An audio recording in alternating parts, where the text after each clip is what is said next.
Welcome to the video lecture series presented by Puja Coaching Institute. I am Deep Makaria, your video instructor, and this is the video lecture series in linear algebra.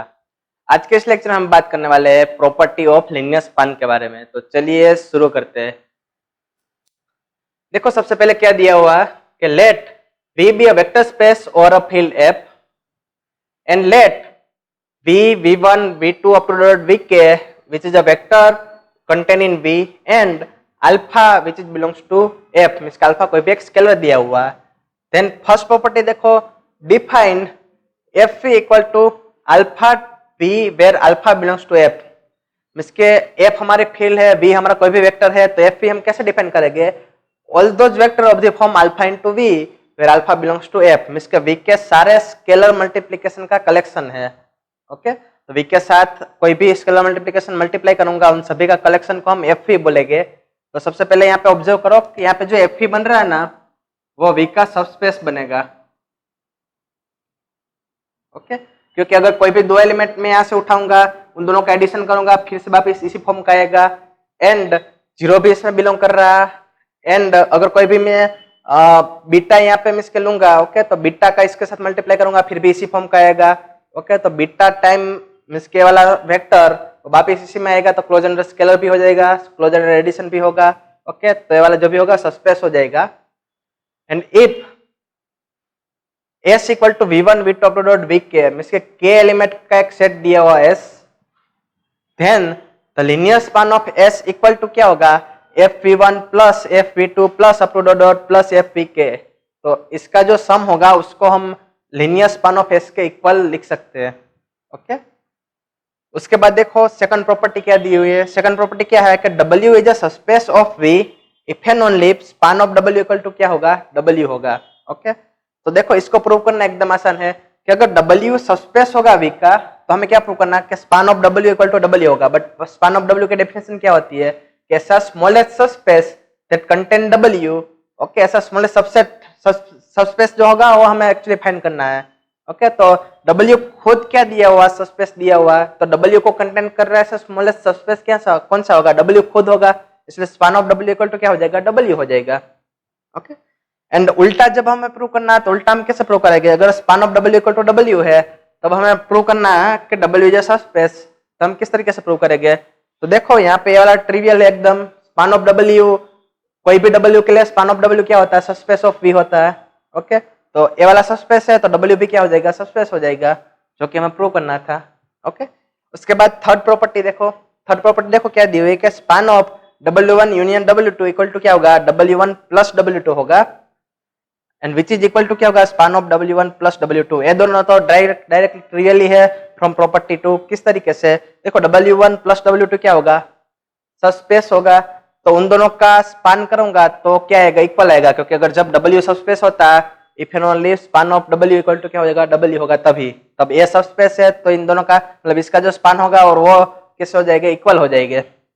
But ये वाला इसके equal क्यों होगा क्योंकि यहाँ पे देखो W1 union W2 उसको कंटेन कर रहा है स्मॉलेस्ट सबस्पेस। हमने लास्ट टाइम बात किया था हमने फिगर ड्रॉ करके कि W1 एंड W2 दोनों को कंटेन करे ऐसा smallest subspace larger than W1 and W2 क्या होता है W1 प्लस W2 होता है।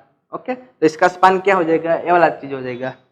ओके यहाँ पे देखो जब हमने लास्ट टाइम ऐसा भी एक रिजल्ट देखा हुआ था कि अगर W1 is contain in W2 है तब भी W1 यूनियन W2 क्या बनता है सबस्पेस बनता है। इधर उल्टा होना चाहिए या फिर ये वाला इसमें कंटेन होना चाहिए या फिर ये वाला इसमें कंटेन होना चाहिए तब भी W1 यूनियन W2 क्या बनता है उसका सबस्पेस बनता है।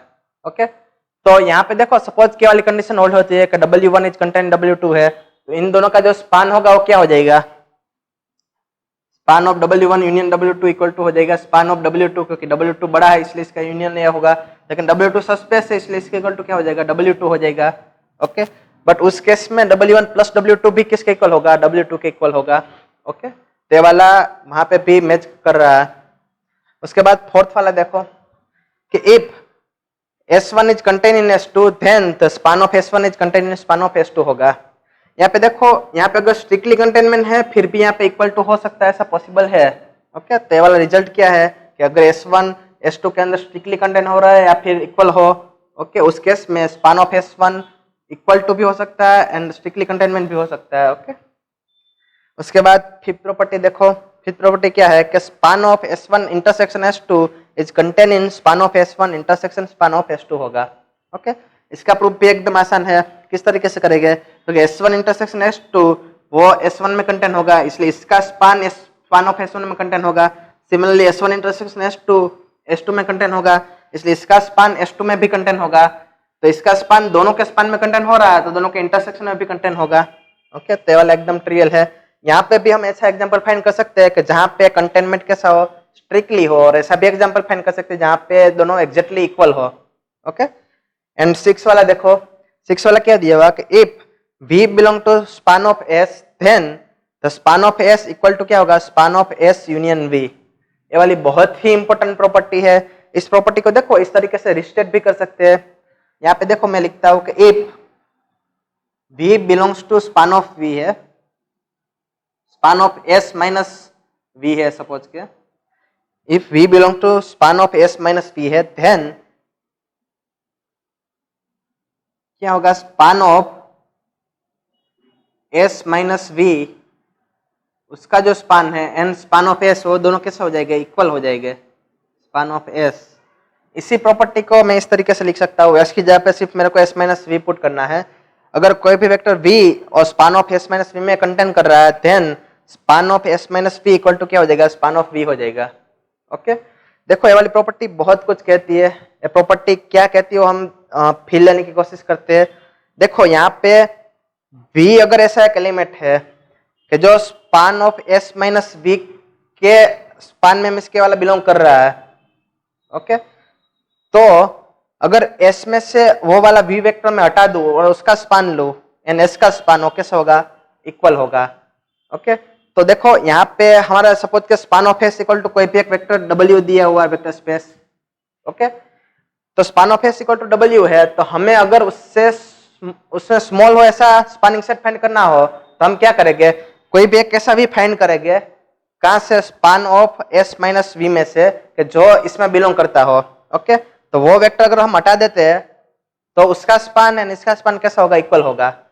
सिमिलरली अगर इसके स्पान में से ऐसा एक वेक्टर है कि जो वो सेट माइनस वो वाला वेक्टर सब्ट्रैक्ट करने के बाद भी उसके स्पान में बिलोंग कर रहा है, तो वो वाला वेक्टर भी हम क्या करेंगे, रिमूव कर देंगे। ऐसे करते करते वेक्टर रिमूव करते करते करते करते हम एक टाइम पे मिनिमल स्पानिंग सेट पे पहुंच जाएंगे। तो उसके बाद हम उसका वेक्टर रिमूव कर ही नहीं पाएंगे। ओके, तो उसके बाद जब हम उसका वेक्टर रिमूव नहीं कर पाएंगे तो जो स्पानिंग सेट है उसको हम बोलेंगे मिनिमल स्पानिंग सेट। ओके, तो ये वाला बहुत इंपॉर्टेंट प्रॉपर्टी है जिसका हम स्टडी आगे डिटेल्स में करेंगे। तो ये थी कुछ प्रॉपर्टी